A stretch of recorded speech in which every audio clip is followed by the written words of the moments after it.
ตอนแรกๆนี่พี่ไม่ชอบเลยแรงมากอะไรอ่ะสอนธรรมะมันปัญญาอ่อนซ้อนปัญญาอ่อนจริงๆนะคือมึงจะโง่อะไรก็ได้ แต่มึงจะโง่ว่าสาวพรหมจรรย์เอาตะไคร้ปักแล้วฝนหยุดตก มึงจะโง่เรื่องนี้ไม่ได้ แต่ว่าถ้าชอบที่สุดก็ศึกษาเอาจากที่ว่าแกเคยพูดว่าเสาไฟอยู่หน้าบ้านเสาไฟอยู่หน้าบ้านแล้วเกิดอะไรขึ้นไหมที่แกบอกว่าเป็นมีไฟฟ้าใช้ครับ เสาไฟอยู่หน้าบ้านจะเป็นอะไรไหมครับเป็นมึงมีไฟฟ้าใช้ไงมันจะเป็นหาอะไรล่ะเสาไฟอยู่หน้าบ้านมึงก็มีไฟใช้ หรือมึงไม่อยากมีไฟใช้มึงก็ให้การไฟฟ้ามันต่อออกไป ตอนแรกทุกคนก็น่าจะคิดแบบพวกหนูที่ดูกันแค่โซเชียลช่องคนตื่นทำที่ไม่ใช่ภาคปฏิบัติด้วยนะคะ ก็จะเป็นการพูดกระแทกดุดันอะไรอย่างเงี้ยค่ะ พอถึงภาคปฏิบัติเนี่ยแกนุ่มนวลมากละมุนมากในการตอบคำถาม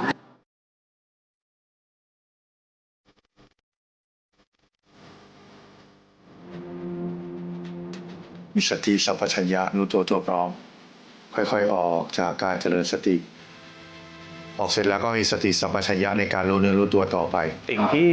ที่มาไม่คิดว่าจะได้เยอะขนาดนี้แต่ก็คือพอมาได้สัมผัสจริงๆได้มาเจอจริงๆก็คือได้เยอะได้ความรู้เยอะมากครับ แต่พอมาเจออาจารย์เบียร์ประเด็นสำคัญเลย ใช้ชีวิตง่ายขึ้นมาก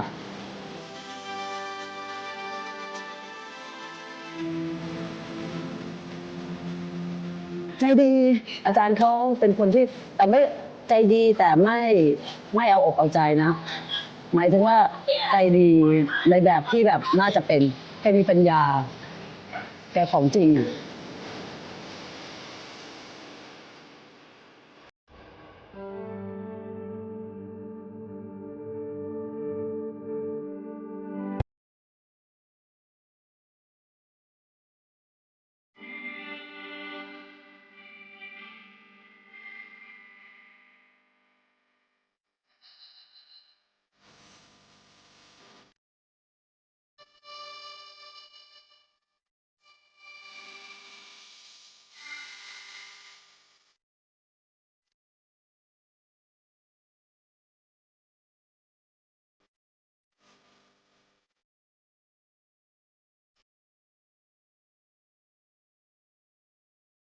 ในช่องคนตื่นทำเนี่ยตอนนี้ที่อาจารย์สอนก็คือมีอยู่2 พาร์ทใช่ไหมครับเท่าที่ผมเห็นก็คือพาร์ทธรรมดาคัดกรองคนกับภาคปฏิบัติอาจารย์แยกแยะยังไงครับก็เบื้องต้นอย่างพาร์ทปกติเนี่ยจะก็ไลฟ์สดในช่องปกติเนาะคนตื่นทำที่คนติดตามเยอะๆอย่างเงี้ย อันเนี้ยก็คือจะกระแทกอย่างเดียวเลยด่าตอบคำถามแก้ไขความเห็นผิดคนเคลียร์ความเห็นผิดคนเวลาเคลียร์ความเห็นผิดเสร็จแล้วปุ๊บเนี่ยอาจารย์ก็จะคัดกรองจำนวนคนหนึ่งแล้วใครไม่ชอบอาจารย์ไม่พอใจอาจารย์เนี่ยก็ตัดออก พวกเนี้ยเข้ามาไม่ได้อยู่แล้วพวกนี้ยังมีอัตตาอยู่เกลียดเราอุตส่าห์สอนธรรมะพุทธเจ้าแต่เขาไม่พอใจในน้ำเสียงเรา ไม่พอใจในคำว่ามึงว่ากู ก็ตัดออกเลยอาจารย์กรองคนพอเวลาคนเข้าใจรู้เห็นตามความเป็นจริงได้ เริ่มเข้าใจแล้วแก้ไขความเห็นผิดเดรัจฉานวิชาสะเดาะเคราะห์ต่อชะตาว่ามันไม่มีผลจริงในการใช้ชีวิตทุกอย่างต้องอยู่บนหลักเหตุหลักผล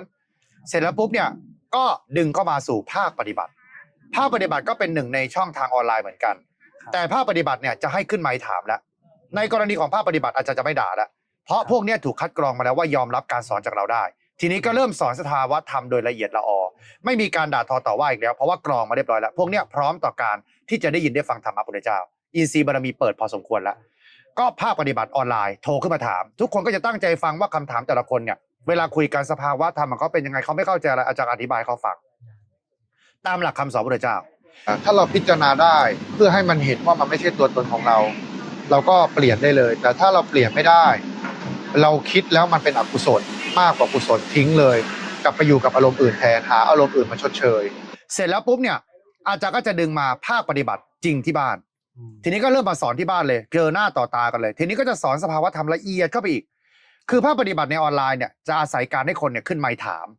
แต่ภาคปฏิบัติที่บ้านเนี่ยอาจารย์อธิบายสอนเลยเหมือนคล้ายๆกับบรรยายธรรมเลยอ่ะบรรยายเองคนเดียวสอนตั้งแต่ต้นจนจบไม่ถามเพื่อฟังอย่างเดียวเพราะอะไรก่อนหน้าเนี่ยเปิดคำถามมาแล้วมันก็จะได้แค่แก้ไขตัวมันเองเป็นเรื่องเป็นราวที่มันสงสัยแต่เวลามาเจออาจารย์ตัวจริงๆเนี่ยอาจารย์สอนตั้งแต่ต้นจนจบเลยเพื่อให้เอาธรรมเนี่ยไปแก้ความสงสัยของตัวเองได้ แม้ไม่มีอาจารย์ก็ตาม เพราะเขาได้ยินได้ฟังตามลำดับของคำสอนพระพุทธเจ้าเรียบร้อยแล้ว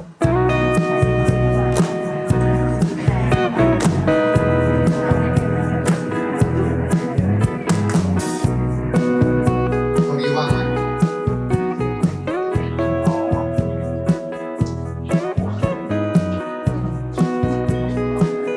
ขยับให้ได้ที่เดี๋ยวจะเริ่มนะใครจะเข้าห้องน้ำไหมเข้าให้เรียบร้อยเลยเดี๋ยวอาจารย์ขอเข้าก่อนแล้วกันนะ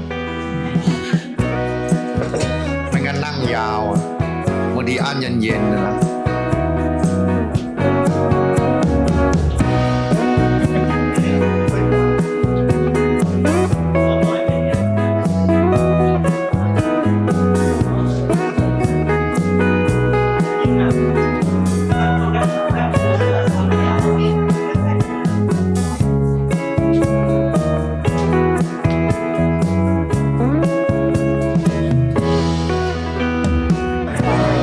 เทส1 2 3 4 5 6 7 8 9 10 1 2 3 4 5 6 7 8 9 10ฮัลโหลเทสเสียงดีไหมครับมีไมค์ช็อตมีอะไรไหมครับ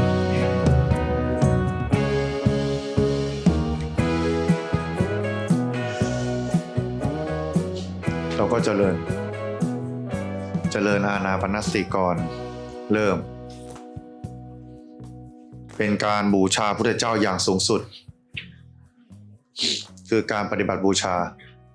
ที่นั่งตรงไหนว่างมีตรงไหนขยับให้คนข้างนอกนั่งหน่อยเนาะปกติวันอาทิตย์มันจะมากกว่าวันเสาร์นะเป็นเรื่องปกติ เพราะว่าคนโดยมากจะหยุดวันอาทิตย์โอ้แน่นหมดแล้วตรงเวิร์กนี่ว่างเวิร์กนี่ได้2 คนจะ9 โมงอะไรนิดเดียวแตกไหม Facebook อาจารย์ครับมันจะเป็นบางช่วงที่แตกบอกให้เขาไปดูในช่อง TikTok หรือ YouTube ก็ได้ครับใครอยู่ข้างล่างขึ้นมาข้างบนได้แล้วไม่มีแล้วนะข้างล่างคนที่อยู่ข้างล่างก็พยายามเสียงเบาๆเลยอย่าเสียงดัง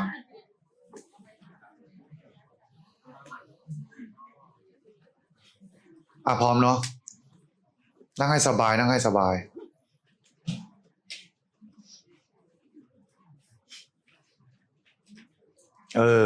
นั่นแหละ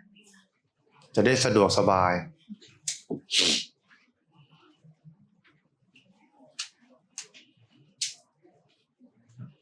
ขออนุโมทนาสาธุกับท่านทุกคนเนาะที่มีโอกาสในการมาฟังธรรมมีอนุโมทนาทุกท่านด้วย วันนี้วันอะไรว่าวันอาทิตย์ที่6อาทิตย์ที่6 ตุลา 2567ภาคปฏิบัติครั้งที่9เมื่อวานครั้งที่เท่าไหร่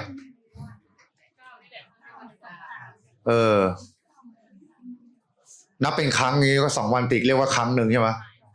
โอเคครั้งละ2 วันโอเคก็ครั้งที่9เมื่อวานก็9วันนี้ก็9 ก็เมื่อวานเราพูดถึงเรื่องสมถะวิปัสสนาเมื่อวานเนี่ยลงรายละเอียดในเรื่องของการปฏิบัติธรรมไปค่อนข้างละเอียดเหมือนกันไม่แน่ใจเมื่อวานมีใครมาหรือเปล่าเนาะ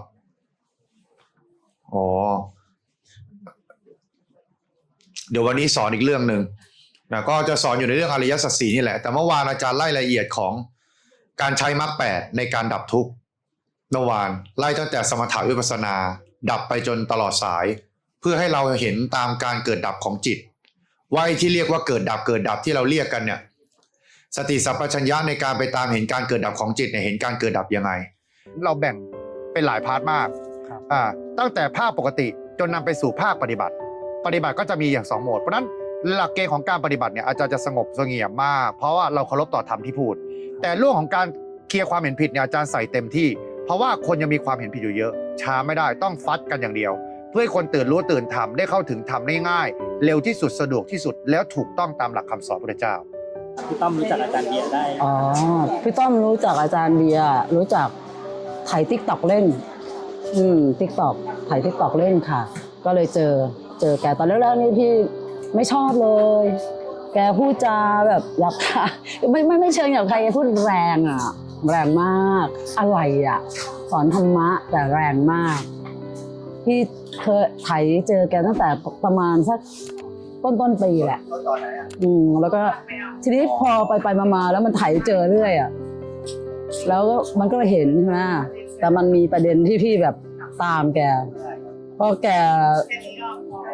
กสามารถตอบสิ่งที่เราสงสัยได้ว่าคนเราเกิดมาทำไม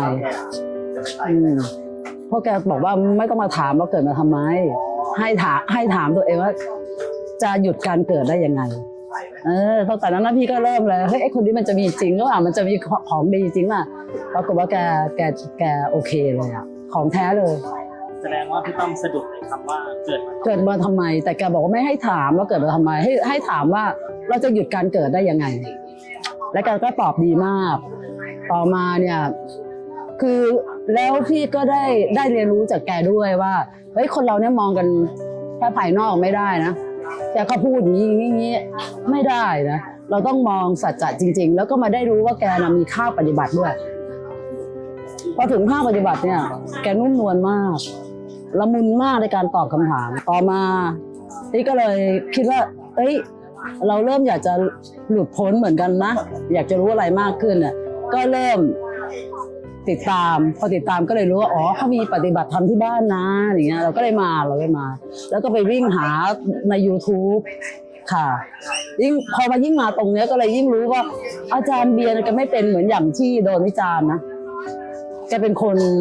นุ่มนวลแล้วก็แกไม่เคยตายไม่เลยไม่ว่าจะถามอะไรความรู้สึกของเราตอนหลังๆเหมือนกับว่าสิ่งที่แกตอบอ่ะกระแทกกระทันอ่ะเหมือนแกตอบลูกหลานอ่ะมึงกวนมากูกวนไปอย่างเงี้ยสนุกมากขำทั้งคลิปอ่ะหลายอย่างหลายคนเนี่ยชอบพูดว่าแล้วฉันเห็นการเกิดดับแล้วนะตอนนี้มีการเกิดดับแล้วรู้การเกิดดับแล้วแต่ความเป็นจริงมันยังไม่ได้รู้จริงเมื่อวานอาจารย์ก็เลยอธิบายลำดับของการเกิดดับให้ฟังว่าลำดับของการเห็นการเกิดดับเนี่ยมันต้องเห็นสายเกิดสายดับทั้งหมดคำว่าเห็นการเกิดการดับทั้งหมดคือมันต้องเห็นตลอดระยะสาย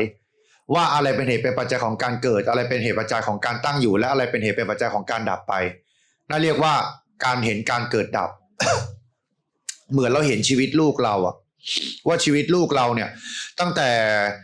ลุ่มดอนจนไปประสบความสำเร็จแล้วถอยหลังกลับมาล้มเหลวอย่างเงี้ยเราก็จะเห็นตามลำดับทั้งหมดว่าลูกเราเนี่ยมีลักษณะชีวิตยังไงเป็นยังไงหรือในหนึ่งการกระทำของเราเนี่ยมีขั้นตอนกระบวนการในการกระทำอะไรบ้างเช่นเราทำบัญชีหนึ่งอย่างทำตั้งแต่ต้นยันจบเสร็จไปเนี่ย จนมันดับไปเนี่ยหรือจนมันเสร็จไปเนี่ยมันเสร็จได้ด้วยเพราะเหตุปัจจัยอะไรในการกระทำนั่นเรียกว่าการเห็นการเกิดดับของจิตเพราะนั้นการเห็นการเกิดดับของจิตเนี่ยต้องเห็นตามลำดับตั้งแต่เกิดยันดับอาการทุกอาการที่เกิดขึ้นอารมณ์ทุกอารมณ์ที่เกิดขึ้นตั้งอยู่ยังไงดับไปยังไงนั่นเรียกว่าเห็นการเกิดดับเมื่อวานก็มีอธิบายไปแล้วก็ลองไปฟังย้อนหลังดูได้เดี๋ยววันนี้จะสอนอีกเรื่องหนึ่งวันนี้ก็จะพูดเรื่องสติปัฏฐาน4นะสติปัฏฐาน4ก็มีกายานุปัสสนาเวทนานุปัสสนาจิตตานุปัสสนาแล้วก็ธรรมานุปัสสนาสมถะเนี่ยจะไม่ค่อยพูดเยอะเพราะว่าสมถะเนี่ยมันไม่ได้ยากเย็นอะไรมันยากตรงที่ไปทำเวลาไปทำเนี่ยมันจะรู้สึกว่ายากเพราะว่ามันต้องพยายามมีสติอยู่กับกายพยายามดึงมาอยู่กับลมหายใจหรืออยู่กับความคิดไม่ให้มันไหลไปตามอารมณ์ไอ้ตัวนี้มันจะยากแต่ส่วนตัววิปัสสนาเนี่ยมันจะคือมันจะต้องลงรายละเอียดเยอะในเรื่องของการพิจารณาตามธรรมเพราะฉะนั้นช่วงนี้อาจารย์จะเน้นวิปัสสนามากกว่าสมถะเพราะว่าสมถะเนี่ยทุกคนเข้าใจได้ตามเหตุตามปัจจัยอยู่แล้วว่าแค่เราไปนั่งรู้ลมหายใจเข้าออกหรือนั่งรู้อยู่กับพุทโธเนี่ยนั่นแหละเรียกว่าความสงบทำให้แค่สงบจากนิวรณ์5คือการพยาบาทเบียดสงบจากความคิดปรุงแต่งไปในทางเพลิดเพลินไหลไปตามอารมณ์สงบอยู่กับปัจจุบันขณะรู้เนื้อรู้ตัวอยู่กับปัจจุบันขณะนี่เรียกว่าสงบเพราะฉะนั้นสติปัฏฐาน4เนี่ยหนึ่งในความสงบนั้นก็คือกายอย่างที่เรารู้ลมหายใจเมื่อกี้เนี่ยเรียกว่ารู้กายอย่างที่เรากำลังนั่งรู้เนื้อรู้ตัวอยู่ในขณะนี้นั่งอยู่ก็รู้ว่านั่งอยู่ไม่ไปคิดไหลเพลิดเพลินไปตามอารมณ์นี่เรียกว่าการเจริญสติปัฏฐาน4ละแต่การเจริญสติปัฏฐาน4เนี่ยกายานุปัสสนาคือการรู้อยู่กับกายเช่นการรู้อยู่กับลมหายใจก็ดีการพิจารณาร่างกายก็ดีนี่เรียกว่ารู้อยู่กับกายเพราะฉะนั้นตัวแรกของกายานุปัสสนาเนี่ยคำว่ากายในกายคือรู้ตัวทั่วพร้อมกับกายที่กำลังรู้สึกอยู่ในขณะนี้เช่นการรู้ลมหายใจเข้าออก หรือการรู้อยู่กับการอิริยาบถเคลื่อนไหวของร่างกาย มันกำลังกลับไปหาเพราะว่าเมื่อกี้เราคิดแบบเราคิดเรื่องอาบน้ำโดยการไม่มีสติสัมปชัญญะเราแค่ฟังเฉยฟังแต่มันกำลังเพลินอยู่เนี่ยอันเรียกว่าฟังด้วยความเพลินอันนี้อยู่กับกายไหมไม่อยู่กับกายแล้วมันส่งออกนอกไปแล้วเพราะฉะนั้นสติเนี่ยเป็นตัวสำคัญที่สุดในการตั้งเจตนาถ้าเจตนาเราเนี่ยไม่มีในการทำสิ่งใดสิ่งหนึ่งในการกำหนดกฎเกณฑ์ขึ้นมาเราจะไม่สามารถรู้ตัวเองเนี่ยทำได้เลยนั่นหมายความว่าเราต้องฝึกกลับมาตั้งเจตนาตัวแรกเลยคือกายเนี่ยแค่กายเลยกายตัวเดียวอย่างเช่นเราตั้งเจตนาว่าวันเนี้ยเราจะรู้ลมหายใจเข้าออกตลอดทั้งวันในระหว่างที่เรานั่งเฉยๆหรือเราตั้งเจตนาทางกายเลยว่าวันเนี้ยเราจะรู้สึกอิริยาบถตลอดทั้งวันเลยหรือตั้งเจตนาว่าวันเนี้ยเราจะพุทโธทั้งวันทีนี้เมื่อเราตั้งเจตนาคิดว่ามันจะอยู่บ้างก็ไม่ค่อยอยู่ใช่ไหมอยู่บ้างไม่อยู่บ้างใช่ไหมตามเหตุตามปัจจัยการตั้งเจตนาจึงเป็นตัวสำคัญที่สุดว่าเราจะตั้งเจตนาในการทำสิ่งใดในวันนี้และต้องตั้งเจตนาบ่อยๆซ้ำๆไม่ใช่ตั้งเจตนาตอนเช้าแล้วคิดว่าจะทำทั้งวันรอดนึกได้ตอนไหนตั้งเจตนาตอนนั้นเรียกว่าการฝึกตั้งเจตนาเช่นเราตั้งเจตนาจะพุทโธวันเนี้ยทั้งวันปรากฏว่าเดินออกจากบ้านก็หลุดพุทโธไปแล้วลืมรู้อิริยาบถคำถามคือขับรถอยู่ออกจากบ้านขับรถสตาร์ทรถออกจากบ้านปุ๊บเฮ้ยรู้ตัวลืมสติสัมปชัญญะไปหมดกลับมารู้เนื้อรู้ตัวใหม่ก็เริ่มพุทโธใหม่แล้วก็ตั้งเจตนาก่อนที่พูดว่าเฮ้ยเราต้องตั้งเจตนาพุทโธให้มากขึ้นนะเป็นการฝึกเตือนตนเองเนี่ยเป็นการตั้งเจตนาคิดอย่างเงี้ยซ้ำๆทั้งวันระลึกให้ได้ว่าเราต้องรู้อยู่กับปัจจุบันนะเฮ้ยเราต้องมีสติรู้ตัวอยู่กับขณะนี้นะเฮ้ยระลึกได้ตอนไหนด่าตัวเองตอนนั้นพูดกับตัวเองตอนนั้นในใจนะต้องปรุงแต่งในใจทุกครั้งนะมีสติรู้เนื้อรู้ตัวเนี่ยการกำหนดอยู่กับกายทั้งวันช่วงแรกๆที่อาจารย์ฝึกอาจารย์ใช้อาศัยการตั้งนาฬิกาปลุกชั่วโมงละครั้งเพราะว่าปกติเนี่ยเวลาเราระลึกอย่างเงี้ยออกจากบ้านปุ๊บเนี่ยบางทีวันทั้งวันลืมอ่ะ6 โมงเช้าตั้งสติได้รู้ตัวอีกที6 โมงเย็นสมมุติว่าตั้งใจจะพุทโธนะหรือตั้งใจจะรู้อิริยาบถพุทโธเดินออกจากบ้านไปอย่างดีเลยพุทโธเวลาออกจากบ้านไปปุ๊บลืมหมดแล้วมาพุทโธอีกทีนึงนี่หน้าประตูบ้านเลยขากลับบ้านไปแล้วลืมพุทโธตลอดทั้งวันนี่มันไม่อยู่กับกายใช่ไหมกายานุปัสสนาไม่มีเลยมันไม่เหลืออะไรเลยในกายเมื่อไม่มีสติสัมปชัญญะในการตั้งอยู่กายมันเลยเป็นเหตุเป็นปัจจัยที่เราพิจารณากายต่อไปไม่ได้คนที่จะสามารถพิจารณากายหรือรู้เห็นตามความเป็นจริงของกายได้จะต้องเป็นคนที่มีสติสัมปชัญญะมากพอสมควรเพราะมันมีกำลังเพียงพอในการตามเห็นไง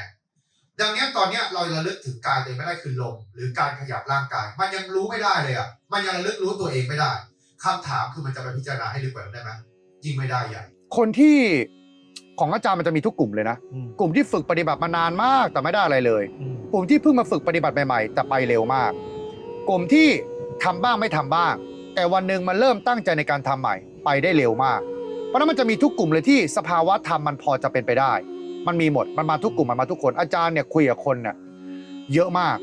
โดยเฉพาะเรื่องการปฏิบัติธรรมดังนั้นอาจารย์จึงเห็นกับทุกคนหมดว่าแต่ละคนเนี่ยเจอเรื่องราวแล้วบ้างการปฏิบัติของแต่ละคนเป็นยังไงบ้างมโนไหมได้จริงไหมรู้จริงไหมหรือปฏิบัติไปแล้วเข้าใจผิดคิดไปเองเองมโนเพ้อไปเองว่าตัวเองเข้าใจแล้วบรรลุธรรมแล้วหลายคนเจอเยอะมากโสดาบันมาเจออาจารย์ยังมีเลยอริยบุคคลมาเจออาจารย์อย่างเงี้ยแล้วบอกว่าเขาเป็นอริยบุคคลแล้วแต่พออาจารย์ให้เหตุผลเขาซักไซไล่เรียงตรวจสอบตัวเขาเองให้เขาค่อยๆพูดออกมาเขาก็บอกว่าว่ะเขาไม่ใช่โสดาบันแล้วเขาเข้าใจไปเองเนี่ยเจอทุกรูปแบบตั้งแต่ต้นยันจบเนี่ยเจอหมดตั้งแต่ดีสุดยันเลวสุดก็มีหรือเลวแล้วกลับมาดีใหม่ก็มีเจอหมดทุกรูปแบบเพราะฉะนั้นแต่ละคนในหลักของการปฏิบัติเนี่ยมันบอกไม่ได้ว่า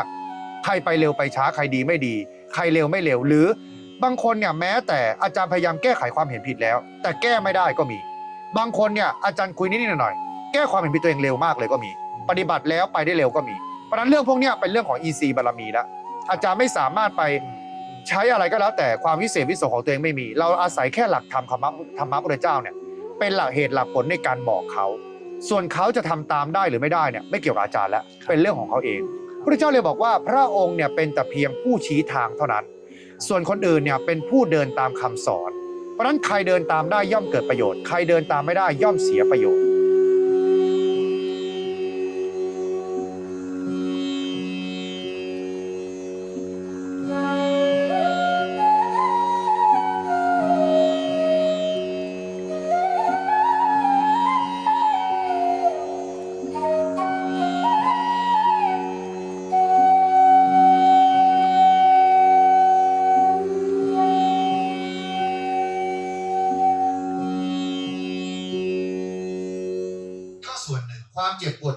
ก็ส่วนหนึ่งแยกออกจากกันนะกายก็คือกายเจ็บก็คือเจ็บนะทำไมแยกกันในเมื่อมันอยู่ที่เดียวกันเวลาคนตายแล้วเจ็บไหมล่ะแล้วตอนเราบอกความเจ็บอาการจะเกี่ยวข้องกันไหมไม่เกี่ยวแต่ความเจ็บปวดมันเกิดจากเหตุปัจจัยของเวทนา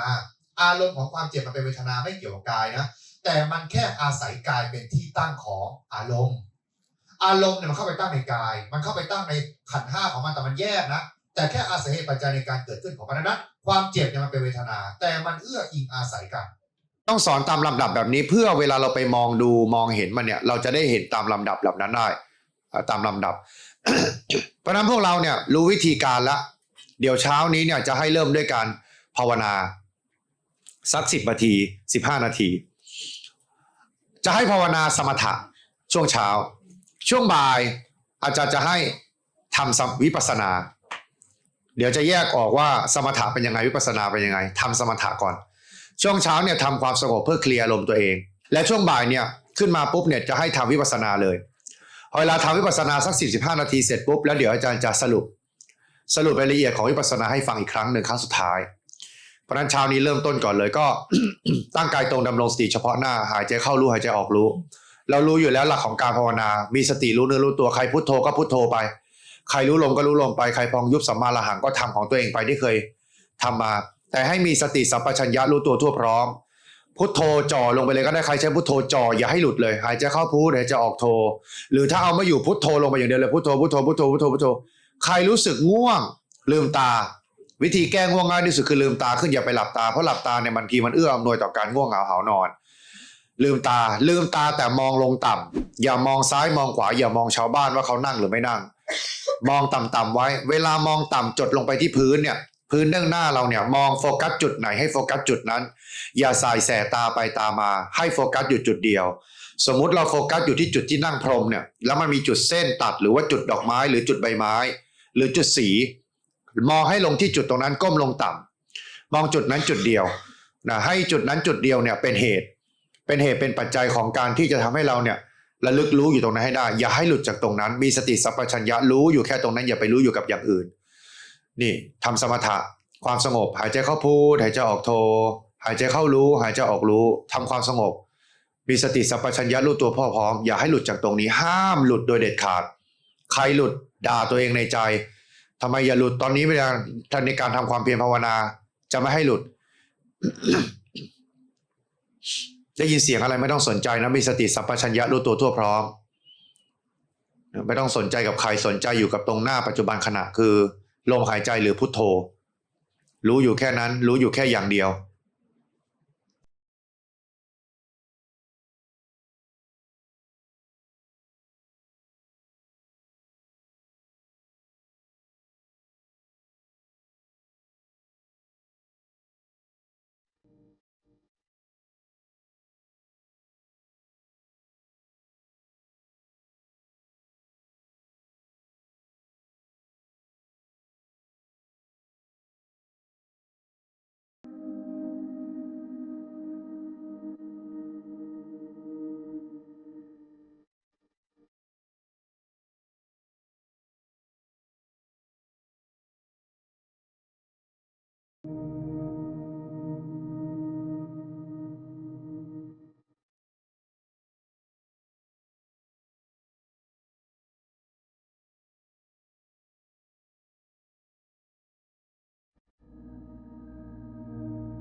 ค่อยๆมีสติรู้ตัว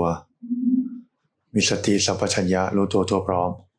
ค่อยๆออกจากการเจริญสติ ออกเสร็จแล้วก็มีสติสัมปชัญญะในการรู้เนื้อรู้ตัวต่อไป อย่าหยุดมีสติสัมปชัญญะทำความรู้สึกตัวทั่วพร้อมไว้ อย่าเพิ่งออกแล้วก็ทิ้งสติเลย ค่อยๆออกแล้วก็รู้พุทโธต่อไปสักพักหนึ่งแล้วลุกรู้ตัวต่อไปอีกสักหน่อยหนึ่ง พระพุทธเจ้าบอกเลยว่าพระองค์เนี่ยแค่ชี้ทางเหมือนพระพุทธเจ้าบอกว่าพระพุทธเจ้าเนี่ยเป็นคนรู้จักแผนที่เดินทางไปจังหวัดเชียงใหม่ดีมากเลย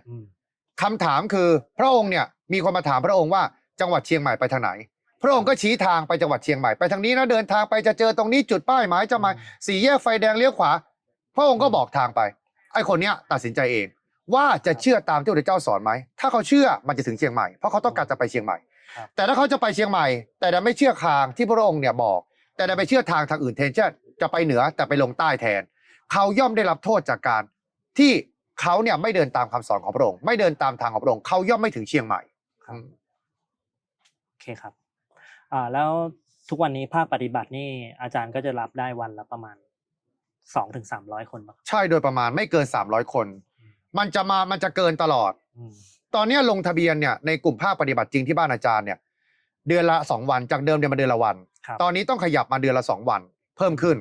ซึ่งอาจารย์ทำมากกว่านี้ไม่ได้มันเหนื่อยเกินไปแล้วด้วยความที่บ้านเนาะมันเป็นบ้านอยู่อาศัยเวลาจะปฏิบัติเนี่ยต้องเอาของเนี่ยออกจากบ้านทั้งหมดซึ่งมันไม่ใช่เรื่องเล็กน้อยนะมันเรื่องใหญ่มากเพราะว่าคนอยู่กันหลายคนเสร็จแล้วเนี่ยพอเวลาจัดปฏิบัติเสร็จปุ๊บก็ต้องขนของกลับเข้าไปอีกซึ่งก็เหนื่อยลูกศิษย์ลูกหาเหนื่อยไปหมดเสร็จแล้วมันก็เลยรู้สึกว่า2วันเนี่ยหนักแล้วตอนแรกว่า1วันเนี่ยหนักแล้วตอนนี้2วันมาหนักแล้วปรากฏว่าเราลงทะเบียนเนี่ยมันเต็มตั้งแต่ต้นเดือนสมมุติเราจะประกาศของเดือนหน้าเนี่ยเดือนเนี้ยมันเต็มตั้งแต่ต้นเดือนแล้วเพราะเราจะจัดทุกต้นเดือนของเดือนหน้าเนี่ยเดือนเนี้ยจัดอย่างเนี้ยภาคปฏิบัติล่าสุดเนี่ยจัดเสร็จแล้วปุ๊บเดี๋ยวพวกเนี้ยเริ่มประกาศภาคปฏิบัติเดือนต่อไปไม่กี่วันก็เต็มแล้วไม่เกิน 5-6 วันก็เต็มทั้ง2วันเพราะฉะนั้นตอนนี้มันขยายไปมากกว่านี้ยังไม่ได้ก็ต้องดูตามเหตุตามปัจจัยไปอีกทีนึงเพราะฉะนั้นตอนนี้เท่ากับเดือนนึงเนี่ยรับได้ไม่เกิน600 คนก็คือ2วันมีโทษพอกันเสมอกันเพราะนั้น พอเวลาเราเห็นอารมณ์แล้วว่าเนี่ยเรียกว่าทุกข์เนี่ยสุขเนี่ยเฉยๆคำถามคือชีวิตเราทุกวันเนี่ยเห็นอารมณ์ทันไหม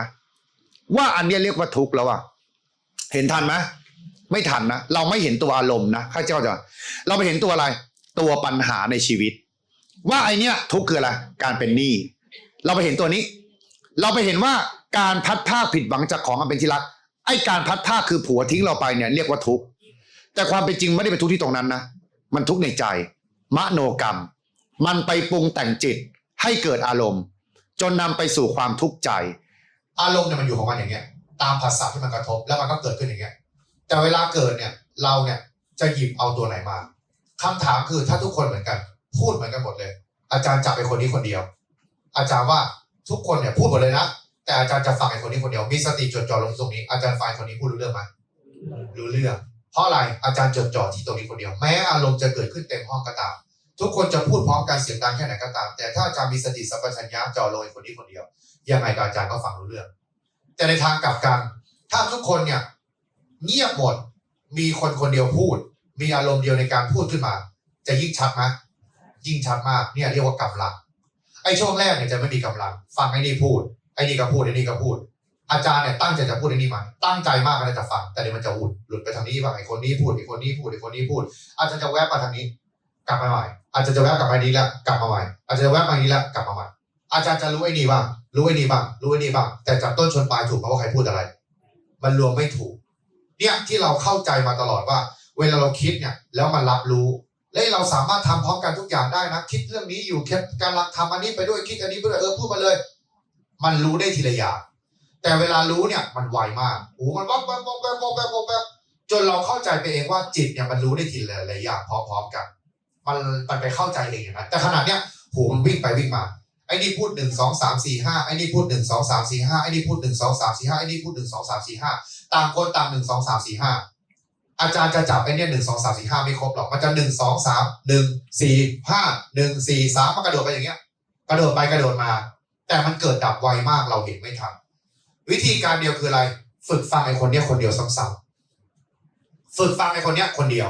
แม้มันจะแวบไปอีกกี่ทีก็ตามฉันจะจ่อลงที่คนนี้คนเดียว แบบว่าพุทโธทีนี้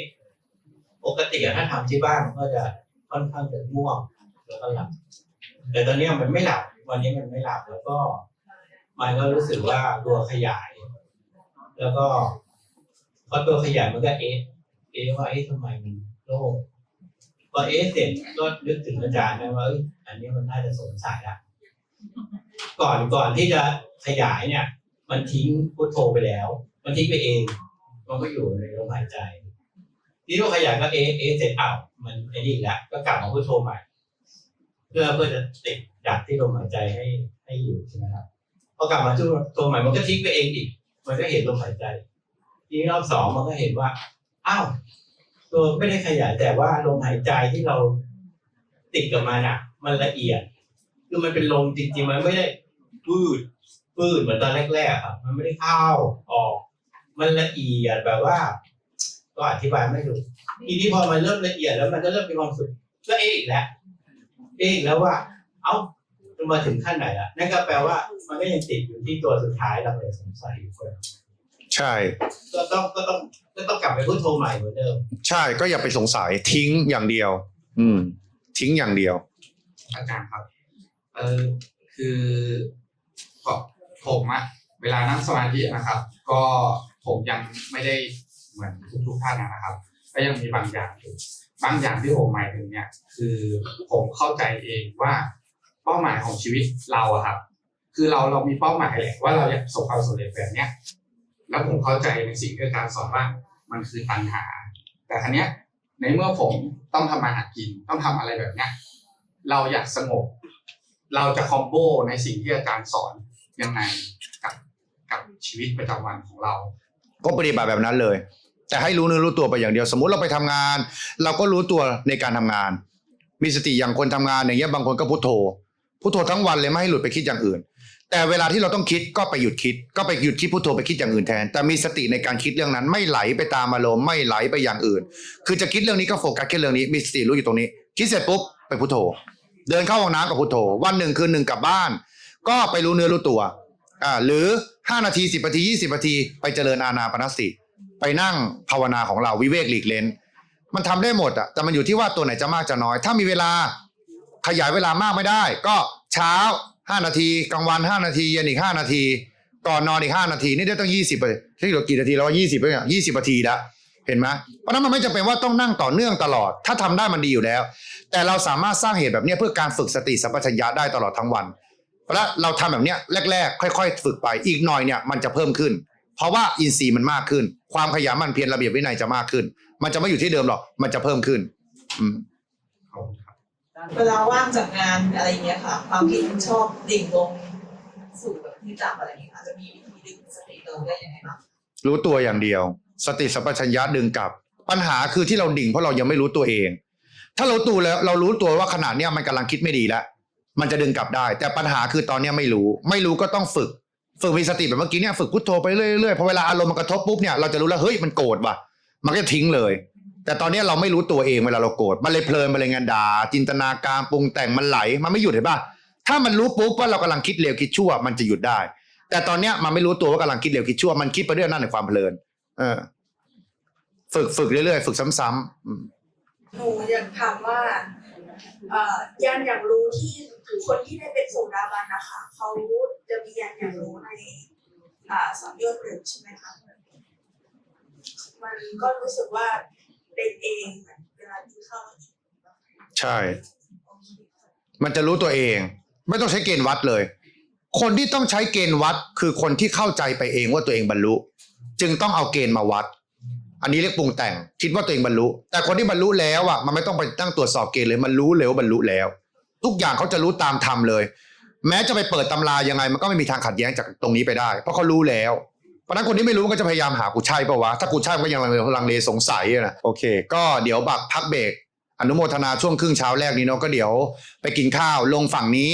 กับลงฝั่งนี้แยกกันไปมันจะมาสั่งได้เลยฟรีหมดทุกอย่างไม่มีเสียตังค์กินข้าวกระจายเข้าไปในสวนก็ได้วันนี้ฝนไม่ตกขึ้นมากินบนนี้ก็ได้หรือเข้าไปกินในสวนเอาเสื่อไปปูก็ได้ตรงไหนก็ได้แล้วแต่ตามความพอใจ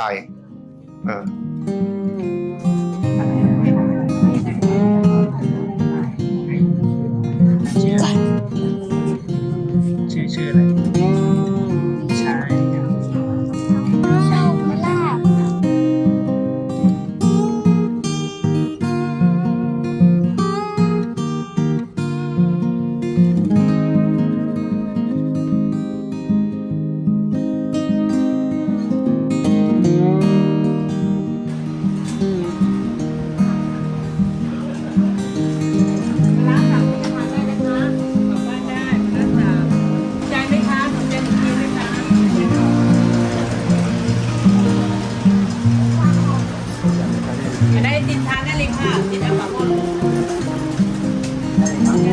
อันนี้บริจาค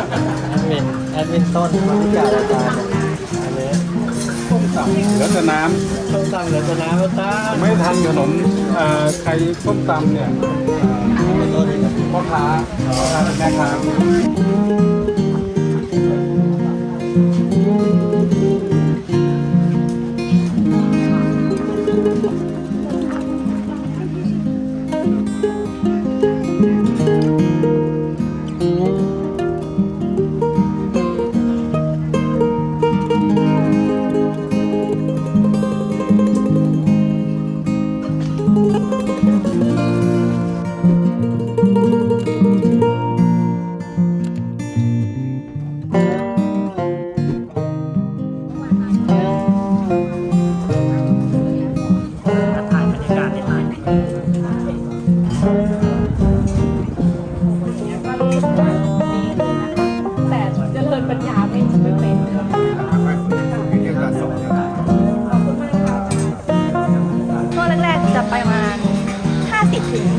คนค่ะช่วงนี้ก็คือวันละ300ตอนนี้อาจารย์เพิ่มเป็นปฏิบัติเดือนละ 2,000 ค่ะเฉลี่ยก็วันละ300เดือนหนึ่งก็ประมาณ100 คนเฉลี่ยนะคะโดยประมาณแล้วอย่างอาหารเนี่ยอาจารย์จะเตรียมไว้ให้ เตรียมไว้ให้เช้าแล้วก็กลางวันค่ะฟรีทุกอย่างน้ำด้วยแล้วก็มีน้ำดื่มฟรี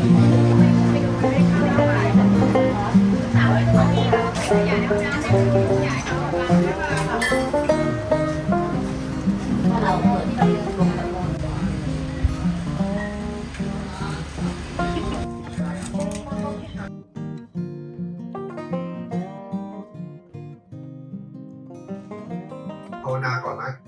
ฝึกวิปัสสนาหน่อยที่เรียนไปเมื่อเช้าพิจารณากายดูสิกายานุปัสสนาเราพิจารณาดูความไม่เที่ยงความเป็นดินเป็นน้ำเป็นไฟเป็นลมพิจารณายังไงลองฝึกดูเดี๋ยวตอนท้ายอาจารย์ปิดให้ก็เวลาพิจารณาจะปิดยังไงเวลาพิจารณาให้พิจารณายังไงเบื้องต้นตอนนี้ให้เราฝึกพิจารณาก่อนลองพิจารณาเองแล้วลองดูว่ามันยากมันง่ายยังไง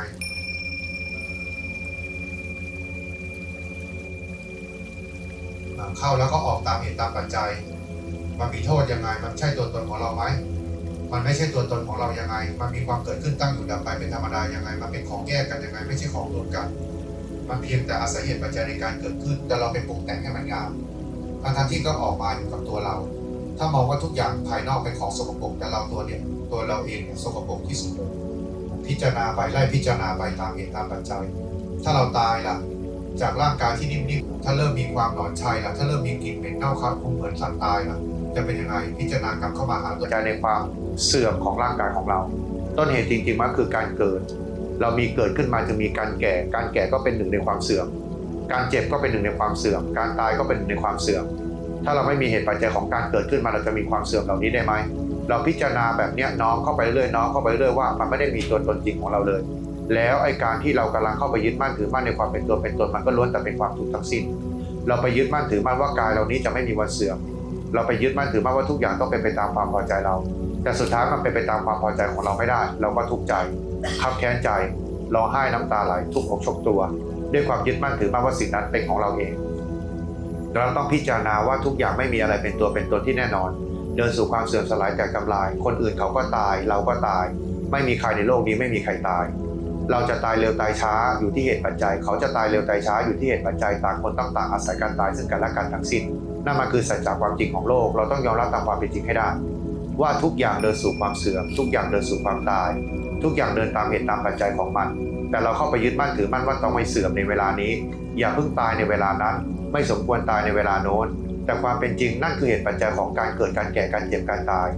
ไม่มีวันเดือนปีคืนจะมาสามารถกำหนดกฎเกณฑ์ในวันเดือนปีคืนของการตายได้เพราะการตายเนี่ยมีความรวดเร็วทันใจในการตายเสมอเราไม่สามารถไปยึดมั่นถือมั่นในความตายนั้นว่าจะเร็วจะช้า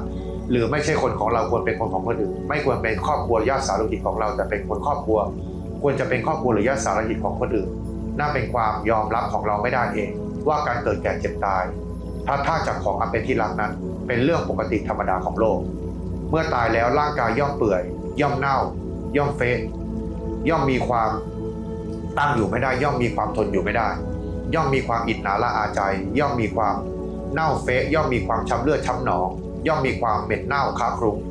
ซึ่งเรื่องนี้ก็เป็นเรื่องปกติธรรมดาของกายแต่เรายังเห็นจากกายตัวเราเองไม่ได้เราก็พิจารณาเข้าไปน้องเข้าไปหาตัวเองว่าตัวเราเองนี้เป็นเช่นนั้นเหมือนกันไหมเขาก็เน่าได้เราก็เน่าได้เขาก็เสื่อมได้เราก็เสื่อมได้เราพิจารณาเอาความเสื่อมนั้นกลับมาอยู่ที่กายของเราไล่ตามลำดับไปตั้งแต่ปลายผมขนว่าผมมีความเสื่อมยังไงผมมีความจากเคยดกดำก็กลายเป็นผมขาว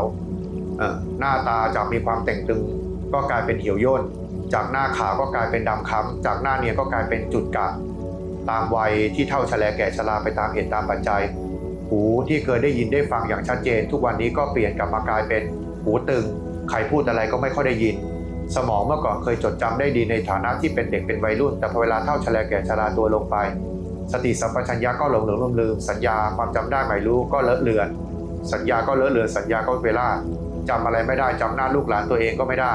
นั่นเป็นความทุกข์จากการแก่เราเคยเห็นคนแก่แบบนี้มาแล้วปัจจุบันความคนแก่แบบนั้นเรามีเห็นมากมายกลับมาพิจารณาตัวเองซิถ้าเราวันนั้นเราแก่แบบเดียวกับตัวเองอย่างเดียวกันเราเป็นแบบเดียวกับคนแก่ที่เราเคยเห็นมาเราจะยังอยากแก่อยู่ไหมแล้วถ้าเราไม่แก่เรารับสภาพความไม่แก่นั้นได้ไหมก็ไม่ได้วิธีการคือพิจารณาให้ยอมรับตามความเป็นจริงไปว่าต้นเหตุของการแก่มีมาได้เพราะมีมาจากการเกิดนั่นมันมีความทุกข์แล้วจากหูดีๆก็กลายเป็นหูตึงเพราะมีความแก่ไปเป็นธรรมดาจากการขบเคี้ยวอาหารการกินได้อย่างอร่อยในทุกวันนี้วันหน้าผ่านไปอีก10ปี20ปี50ปี60ปีฟันหมดร่วงหมดปากไม่มีฟันจะเคี้ยวอะไรก็ยากลำบากจะกินอะไรก็ไม่สามารถลิ้มรสในรสเลิศรสอร่อยของอาหารการกินเหล่านั้นได้อีกต่อไปนั่นมันทุกข์ไหมล่ะทุกข์จากการเกิดเท่านั้นทุกข์จากการแก่เท่านั้นทุกข์จากการมีฟันหลุดความมีหนังเหี่ยวทั้งสิ้นแล้วเราไปมองว่ากายนี้เป็นของเราได้ยังไงทั้งที่เราไม่สามารถบังคับบังคาไม่สามารถบังคับบัญชาหรือควบคุมไม่สามารถกำหนดกฎเกณฑ์ให้มันเหี่ยวหรือไม่เหี่ยวให้มันเสื่อมหรือไม่เสื่อมให้มันฟันหักหรือไม่ฟันหลุดไม่เห็นจะบังคับบัญชาได้ไหนบอกอะไรเป็นเราไม่เห็นมีอะไรที่เราสามารถควบคุมกำหนดกฎเกณฑ์อะไรได้สักอย่างไหนล่ะเรามีแต่เราไปยึดมั่นถือมั่นว่าเป็นของเราเหมือนไปขโมยเอาไปขโมยกองทุกข์มาเป็นของเราแต่สุดท้ายแล้วไอ้กองทุกข์เหล่านี้มันเป็นกองทุกข์ของมันอยู่แล้วแต่เราเข้าไปยินดีและไปยึดมั่นถือมั่นในความทุกข์เหล่านั้นด้วยตัวเราเองเพราะนั้นให้พิจารณาอย่างนี้ลึกเข้าไปลงรายละเอียดเข้าไปในแต่ละจุดพิจารณาตาดูสิตาที่เคยมองเห็นทุกอย่างในความสวยงามแต่ปัจจุบันมีความฝ้าฟางมีความเป็นต้อกระจกขวางกั้นต่อความสวยงามไม่สามารถเห็นทุกอย่างทุกสิ่งได้อย่างเหมือนเดิมเพราะมีความฝ้าฟางไปเป็นธรรมดาร่างกายที่เคยแข็งแรงทุกวันนี้ก็อ่อนล้าทำอะไรก็อ่อนเพลียได้อย่างรวดเร็วมือก็ไม่มีแรง ขาแข้งขาก็ไม่มีแรง เดินเหินก็ไม่สะดวก เดินด้วยความยากลำบาก แสนเข็ญในความลำบากของการเดินการเหินนั่นพอเวลาแก่ตัวไปมีอะไรดีบ้างจะขี้จะเยี่ยวก็ลำบากลำบนจะเดินจะเหินก็ลำบากลำบนขี้ออกบ้างไม่ออกบ้างเยี่ยวออกบ้างไม่ออกบ้างนั่นเป็นความทุกข์จากโรคภัยแค่เจ็บทั้งสิ้นที่มีความแก่ไปเป็นธรรมดาที่มีความเจ็บไข้ได้ป่วยไปเป็นธรรมดาเห็นไหมมันมีประโยชน์ตรงไหนในกายนี้ไม่เห็นมีกายนี้มีประโยชน์อะไรเลยมีแต่โทษอย่างเดียวล้วนๆไหนประโยชน์ความสวยความงามมันจะอยู่ทีหลังยั่งยืนไปกับเราได้สักกี่ปี10 ปี20 ปีมันก็ทนอยู่ไม่ได้แล้วมันก็เสื่อมสลายหย่อนคล้อยไปตามกาลตามเวลาตามโลกที่มีแรงโน้มถ่วงไปตามเหตุตามปัจจัยแต่ทุกวันนี้เรากลับยินดียินร้ายกับของที่มีความสวยงามเพราะเราเป็นคน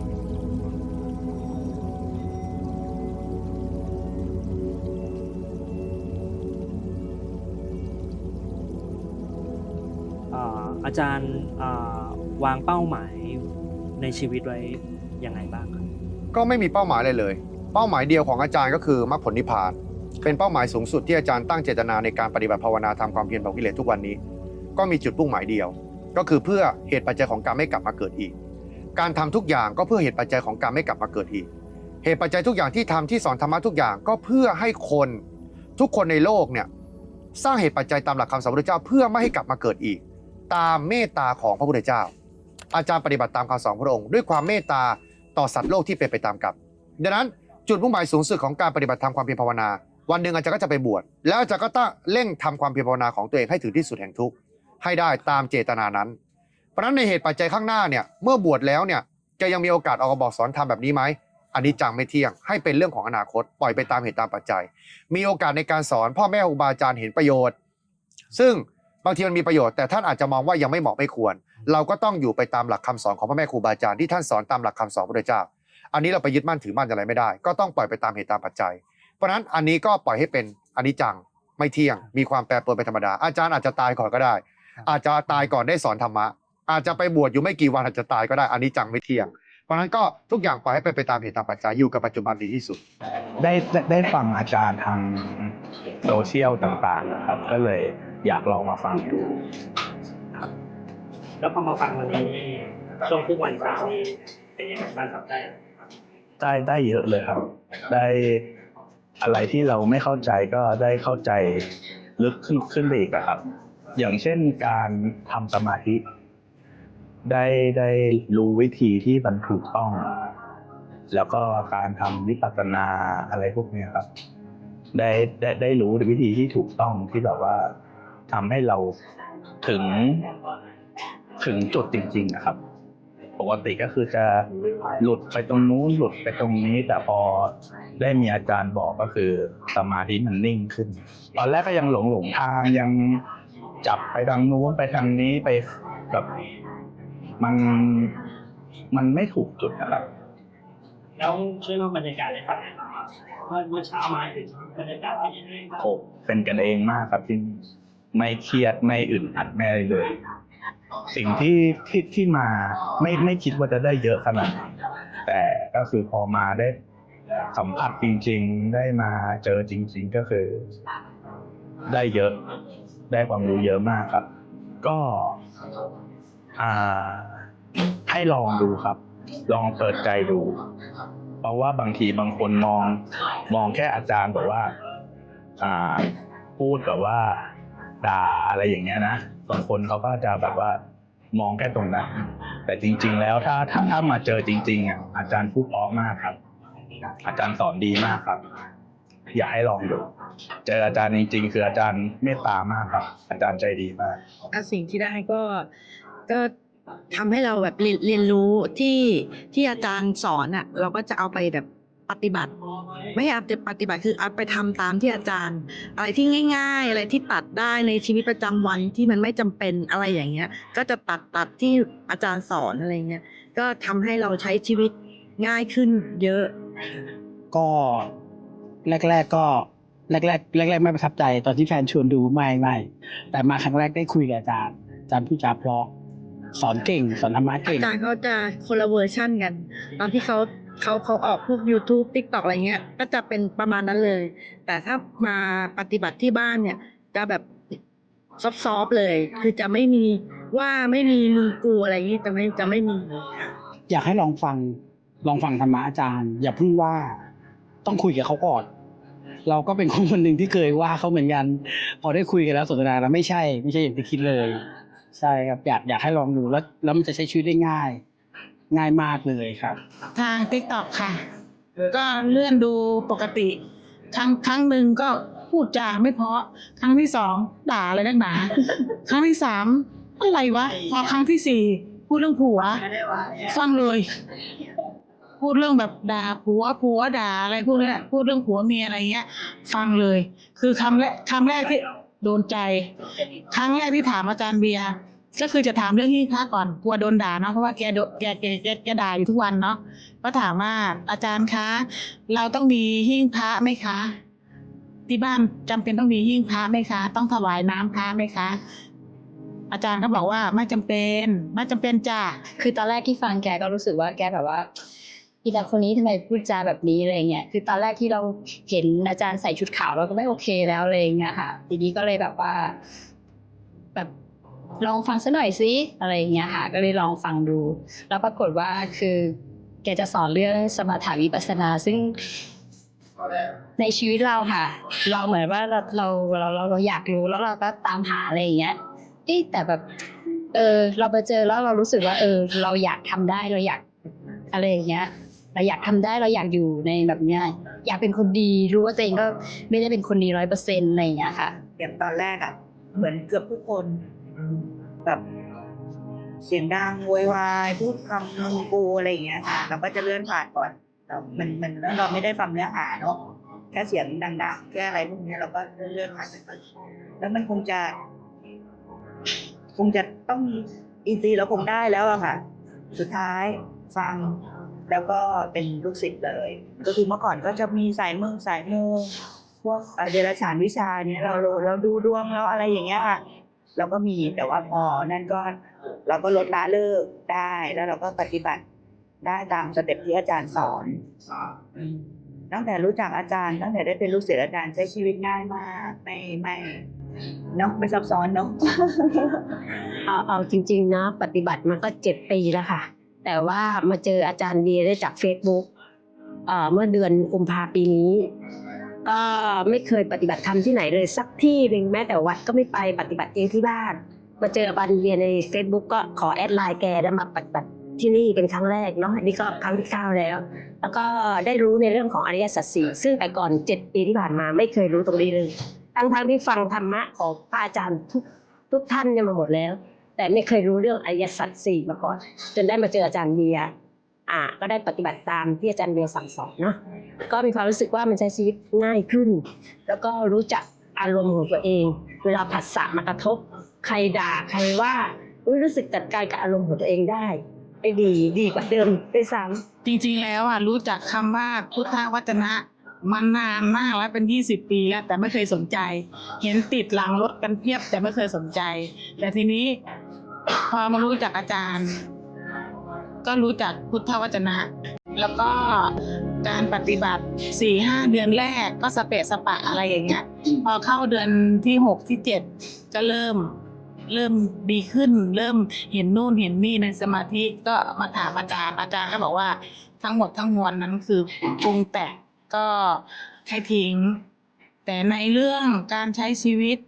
ง่ายขึ้นเรื่องอารมณ์จากฟันงาเบี่ยงเนาะอะไรอย่างเงี้ยก็ลดค่อยๆลดค่อยๆฝึก ค่อยๆฝึกไปแล้วทำได้นะเพราะว่าอาจารย์สอนทุกวันอะไรอย่างเงี้ยเหมือนกับพี่ค่ะก็คือว่าจะวางได้ไวอะไรอย่างเงี้ยค่ะก็คือแบบจะไม่ค่อยยึดกับความโกรธหรือว่าอะไรเงี้ยมันรู้ตัวไวแล้วเราก็ทิ้งเนี่ยค่ะสร้างกุศลให้ตัวเองชอบตรงที่อาจารย์เบียร์พูดความจริงค่ะพูดสัจจะความจริงแล้วคือตอนแรกค่ะก่อนที่จะมาเริ่มฟังอาจารย์เบียร์ค่ะพลอยรู้จักพุทธวจนะมาก่อนหน้าประมาณ2 เดือนค่ะพลอยก็ฟังพุทธวจนะอยู่แล้วใช่ค่ะ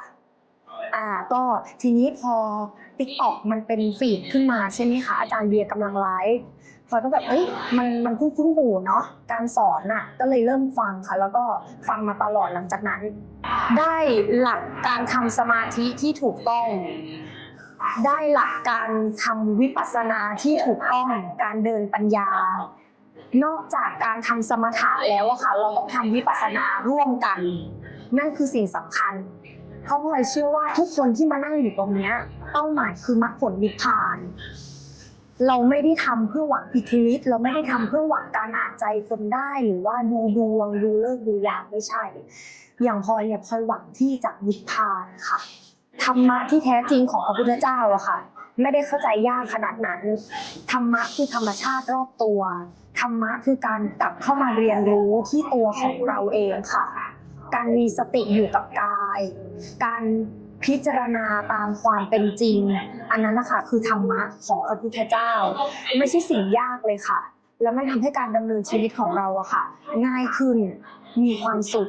แล้วก็สู้กับโลกภายนอกที่พอรู้สึกว่าตอนเนี้ยมันค่อนข้างโหดร้ายได้อย่างดีเลยค่ะอบอุ่นมากเลยค่ะพี่ๆทุกคนแบบเป็นเพื่อนกันหมดเลยค่ะแบบว่าเป็นมิตรนี่ก็มีคนขอกลับด้วยก็คือพร้อมพ่วงกันกลับ มีเยอะเลยค่ะ เพราะว่าสังคมไทยมันจะมีความเห็นผิดมาตั้งแต่ในครอบครัวเลยอะไรอย่างเงี้ยค่ะอะไรที่รู้สึกว่ารู้มานานแล้วก็ได้มากระจ่างจากอาจารย์ก็เยอะแล้วก็พิสูจน์ว่ามันก็เป็นความจริงด้วยค่ะก็เลยติดตามมาตลอดเลยพอรู้จักอาจารย์เบียร์ก็เริ่มศึกษาครับโดยแฟนก็พามาด้วยอะไรเงี้ยเริ่มศึกษาเริ่มรู้เริ่มรู้สึกว่าเนี่ยความจริงของโลกแล้วเป็นสัจจะความจริงที่มนุษย์ทุกคนไม่มีใครคัดค้านแล้วก็ไม่มีใครสามารถหนีมันได้โอ้โหอันนี้สำหรับอาจารย์เบียร์ระหว่างตัวจริงแล้วก็ในโซเชียลครับผมรู้สึกว่าต่างกันสุดๆต่างกันแบบราวแบบฟ้ากับเหวเลยครับเพราะว่าในไลฟ์แกนจะเป็นคนที่ดุดันแล้วก็ซัดตรงไปตรงมาแต่พอถึงในช่วงที่ปฏิบัติหรือว่าช่วงที่มาหาแกจริงๆนะผมรู้สึกว่าใช่มีเมตตามากแล้วก็นี่ใช่แกเหรอจากที่เราดูในไลฟ์แล้วก็พอมาเจอตัวจริงก็แบบว้าวแกดูน่ารักนะอะไรนี้แกดูแบบเป็นกันเองแล้วก็ไม่ดุด้วยอะไรนี้แล้วก็แบบมีมุกตลกเล็กๆน้อยๆอะไรเซตก็เหมือนกับในไลฟ์นี่แหละครับก็อยากให้ทุกคนที่รู้สึกว่าอาจารย์ดุหรือเปล่ารู้สึกว่ารุนแรงเกินอะไรอย่างเงี้ยค่ะรู้สึกว่าอยากลองให้ศึกษาเพิ่มขึ้นอีกนิดนึงแล้วก็อาจจะค่อยตัดสินก่อนก็ได้เพราะว่าจริงๆอาจารย์ไม่ได้เป็นคนที่ดุขนาดนั้นอาจารย์ทำไปที่เพราะว่ามันมีเหตุผลที่จะต้องทำเพราะว่าถ้าไม่อย่างนั้นก็คุมคนไม่ได้มันเยอะอะค่ะใช่แล้วก็บ้านอาจารย์ก็มาอาหารการกินเยอะมากแล้วก็มีน้ำขนมแล้วก็ร่มรื่นสบายแต่ละคนก็เป็นกัลยาณมิตรที่ดีด้วยเพราะว่าถูกคัดมาแล้วใช่ค่ะทุกคนน่ารักเหมือนกันอาจารย์เป็นคนที่รู้จักกาลเทศะแต่เหนือสิ่งอื่นใดเลยนะคะ อาจารย์เป็นคนรู้จริงค่ะอาจารย์เป็นคนรู้จริงอันนี้ไม่ได้อวยรู้จริง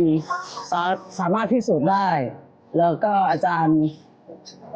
ตอบคำถามได้ทุกคำถามไม่ว่าจะเป็นคำถามที่แบบว่าแบบมากวนหรือเป็นคำถามที่แท้จริงนิสัยของอาจารย์เนี่ยเป็นนิสัยที่แท้จริงเนี่ยก็คงจะมีลักษณะพิเศษนะคือเป็นคนจริงใจต่อคนอื่นทำเพื่อประโยชน์ของชาวพุทธจริงๆนะคะอันนี้เราพูดถึงชาวพุทธเนาะแต่จริงๆแล้วมันก็ทุกศาสนานั่นแหละถ้ายึดตรงนี้ได้อะนะก็เหมือนกันละค่ะถ้าเราทำตามเนี่ยถ้าเราคิดว่าเราจะทำยังไงดำเนินชีวิตแบบที่อาจารย์เรียแกแนะนำอะนะความสุขความทุกข์ก็ไม่ต้องพูดถึงเลยมันโอเคมันธรรมดาของโลกอยากให้ติดตามดูนะอาจารย์บอกคร่าวๆได้ไหมครับว่าจะบวชช่วงเดือนไหนที่วัดไหนอะไรอาจารย์จะบวชประมาณปีหน้าปี68หลังออกพรรษาประมาณเดือนตุลาพฤศจิกาไม่เกินนี้ที่วางไทม์ไลน์ไว้ประมาณนี้ก็เคลียร์ทุกอย่างจบก็จะเป็นช่วงประมาณเดือนนั้นแล้วก็แยกย้ายทุกอย่างทำไว้ให้หมดแล้วที่เหลืออาจารย์ก็ทำไว้ให้ก็ไปตามดูย้อนหลังกันได้และที่เหลืออาจารย์ก็ออกไปเวกปีกเด่นตามเหตุตามปัจจัยที่วัดป่านาคำน้อยจังหวัดอุดรธานีไปบวชอยู่กับหลวงพ่ออินทวายสันตุสโกก็เจ้าวาดวัดป่านาคำน้อยซึ่งท่านเป็นลูกศิษย์หลวงตามหาบัวซึ่งเป็นหลวงตามหาบัวเนี่ยเป็นครูบาอาจารย์ที่ทำให้อาจารย์ปฏิบัติภาวนาแล้วคืบหน้าแล้วก็ทำให้เราเนี่ยปฏิบัติธรรมจนมองเห็นตามจริงตามสัจจะความจริงจนมาเป็นคนตื่นธรรมทุกวันนี้ได้ เราเลยไปตามติดกับลูกศิษย์ของหลวงตามหาบัวก็คือหลวงพ่ออินทวายซึ่งเราเคารพนับถือศรัทธาท่านมากในฐานะที่หนึ่งก็คือท่านเป็นลูกศิษย์หลวงตามหาบัวสองท่านมีความเมตตาสงสารต่อเรามากในการที่เอื้อเฟื้อต่อธรรมในการปฏิบัติของเรา เราก็เลยไปอยู่กับครูบาอาจารย์หลวงพ่ออินทวาย ก็คือทางสายหลวงปู่มั่น ใช่ใช่ใช่ครับ อนุโมทนากับอาจารย์ไป สาธุอนุโมทนาจ้า 1 วันเต็มๆที่ผมได้มาอยู่กับกลุ่มผู้ปฏิบัติธรรมที่ลงทะเบียนเข้ามาฝึกอบรมภาคปฏิบัติกับอาจารย์เบียร์ที่บ้านสิ่งที่ได้เห็นก็คือความเมตตาของอาจารย์ที่มีความตั้งใจอยากเผยแพร่ธรรมะให้คนได้เข้าใจในธรรมะที่แท้จริงและทุกคนที่มาที่นี่ก็มาด้วยความตั้งใจใฝ่รู้ในธรรมจริงๆบางคนก็มาจากต่างจังหวัดซึ่งก็ไม่ได้ใกล้เลยแต่ก็เชื่อว่าทุกคนคงได้ความรู้ในแนวทางปฏิบัติกลับไปปรับใช้ในชีวิตประจำวันได้ไม่มากก็น้อยทั้งนี้ต้องขอบคุณทีมงานแอดมินทีมงานหลังบ้านคุณพ่อคุณแม่ของอาจารย์ที่เอื้อเฟื้อสถานที่และอาหารการกินให้ฟรีหมดทุกอย่างที่สำคัญต้องขอบคุณอาจารย์เบียร์ที่ตอนนี้ได้ช่วยปลุกคนให้ตื่นได้มากมายขนาดนี้ขอบคุณอาจารย์เบียร์คนตื่นธรรมครับ ถ้ามาปฏิบัติต้องมาเช้าหน่อยถ้ามันใช้กินได้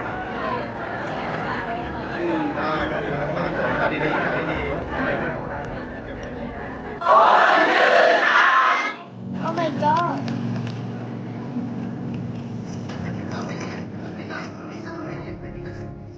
เนี่ยครับ